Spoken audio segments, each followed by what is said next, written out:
Meus irmãos e minhas irmãs, que alegria! Hoje nós celebramos um numeroso grupo de mártires brasileiros, gente da nossa terra, da nossa cultura, para mostrar que essa aqui não é só a terra que tem os seus desvalores, mas que tem também muita coisa boa, que devemos ser gratos ao Senhor por tanta bondade que Ele derramou sobre a nossa nação, e hoje de modo especial pelos santos André, Ambrósio, Mateus e companheiros. Eram tantos sacerdotes e leigos, um grande número, que foram em 1645 em Uruaçu, no Rio Grande do Norte, martirizados pelos holandeses calvinistas.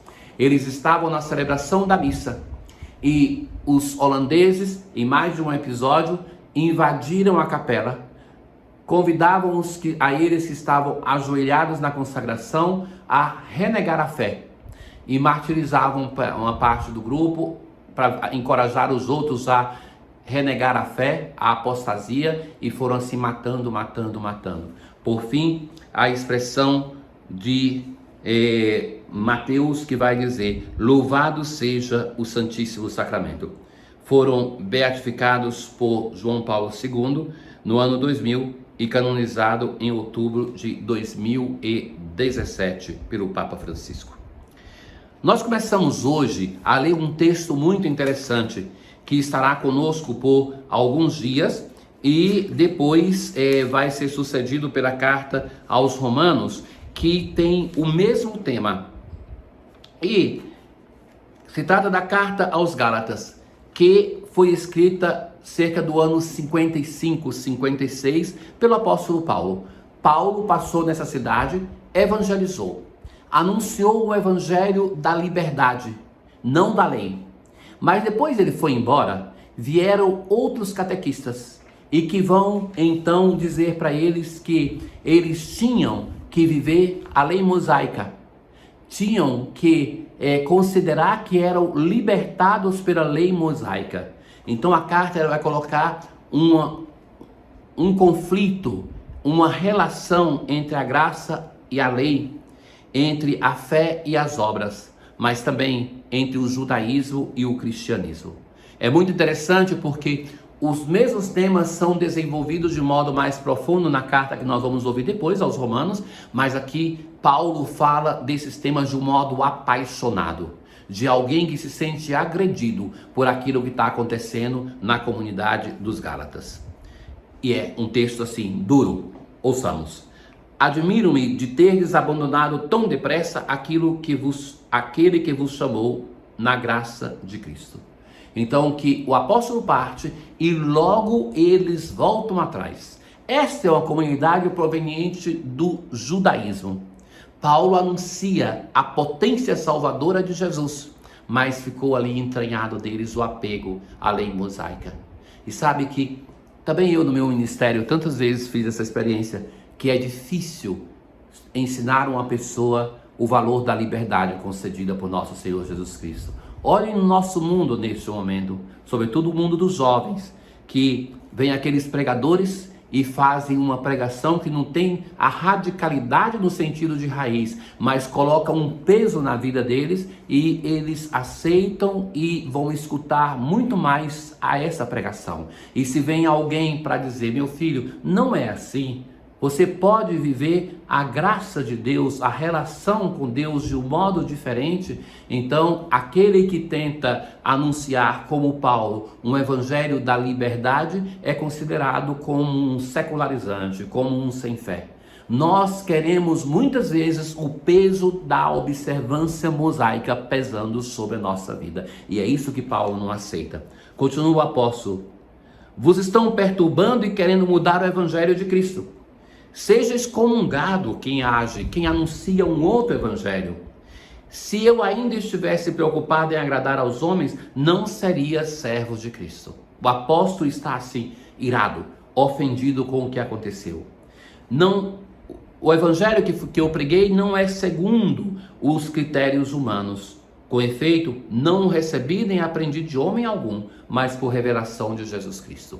E é assim, já veja que nas outras cartas o apóstolo tem uma longa saudação, aonde vai falar da graça de Deus agindo nessa comunidade. Nessa aqui ele entra logo no tema, para mostrar que ele está assim, de fato, irado, que está vivendo um grande dissabor para com a comunidade dos Gálatas. Salmo 110, ele começa com a expressão de gratidão. Eu agradeço a Deus de todo o coração. Que grandiosas são as obras do Senhor. Veja que ternura que tem nesse salmo, aquilo que o apóstolo quer suscitar também de novo na comunidade dos Gálatas. Seus preceitos, todos eles são estáveis. Enviou libertação para o seu povo, confirmou sua aliança para sempre. Seu nome é santo e é digno de respeito, permanece eternamente o seu louvor. Por duas coisas, fundamentalmente, o Salmo agradece ao Senhor. Pelo dom da liberdade da escravidão do Egito, da redenção, então, e pelo dom da palavra de Deus. E isso é dom, é gratuidade. E é isso que o apóstolo quer suscitar na comunidade dos Gálatas de novo. Na aclamação ao Evangelho, eu vos dou novo preceito, que uns aos outros vos ameis como eu vos tenho amado. Hoje nós encontramos uma parábola bela, própria de Lucas, que é provocada por um mestre da lei, ou se queremos, doutor da lei, um escriba, que querendo colocar Jesus em dificuldade. Então assim, já age de má fé. Não é que vai ali para uma questão de vida, mas quer colocar Jesus em dificuldade. Mestre, que devo fazer para receber em herança a vida eterna? A pergunta é precisa. Ninguém tem direito. É herança, é dom. Então Jesus vai dizer, que está escrito na lei, como lês? Então aqui ele vai sintetizar a lei em amarás o Senhor teu Deus de todo o teu coração e a teu próximo como a ti mesmo. Entre os rabinos, eles contavam 613 mandamentos no tempo de Jesus. 248 eram proibições, 365 eram positivos que diziam o que fazer.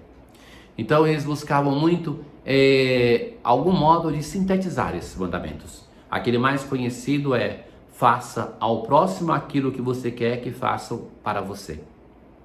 E esse aqui sintetiza de um modo eloquente. Jesus vai dizer: respondeste corretamente, faze isso e viverás. Ou seja, não basta que você conheça, faze isso. A vivência disso vai te levar à vida. E ele vai dizer assim: e quem é o meu próximo? Para o Israel daquele tempo, quem era o próximo? Eram aqueles que eram filhos do povo de Israel, aqueles estrangeiros que moravam no meio de Israel e tinham se convertido à fé do povo de Israel, e alguns que se consideravam muito mais permissivos também aos que moravam fora de Israel, mas adoravam o Deus de Israel.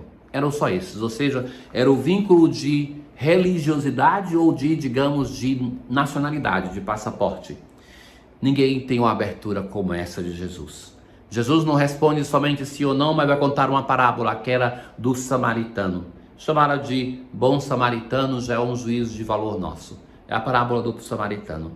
Certo homem descia de Jerusalém para Jericó. Essa descida é uma grande pendência, são 1000 metros, se vai de 700 metros acima do nível do mar a 300 em poucos quilômetros, então é uma grande pendência. Ali tinham muitos assaltantes. Então ele é assaltado e está quase morto. Por aquele caminho descia um sacerdote, então ele via de Jerusalém para Jericó, ele descia e não faz nada. Quando viu o homem, seguiu adiante pelo outro lado, da mesmo modo um levita. E então Jesus coloca um samaritano, o odiado, aquele que é considerado um pagão, um que abandonou a fé. E este, então, veja tudo o que ele faz. Aproximou-se, derramou óleo, colocou o homem no seu animal, levou para a pensão, cuidou dele, pagou 2 moedas, 2 diárias. Entregou ao dono da pensão, recomendando: toma conta dele, quando eu voltar, vou pagar. Então, tantos verbos para falar da sua misericórdia. Fala, ele teve compaixão. E Jesus vai falar: qual desses 3 foi o próximo do homem? Então, Jesus inverte a pergunta na resposta. Ele falou: quem é o meu próximo? E Jesus vai dizer quem se fez próximo daquele homem. Então, ele responde não citando o samaritano, era uma vergonha muito grande para ele. aquele que usou de misericórdia para com ele. E agora de novo Jesus vai dizer, vai e faz a mesma coisa. Então a questão, meus caros, não é quem é o meu próximo, mas de quem eu me faço próximo. Tenham todos um bom dia. O Senhor esteja convosco, Ele está no meio de nós. Abençoe-vos o Deus Todo-Poderoso, o Pai, o Filho e o Espírito Santo. Paz.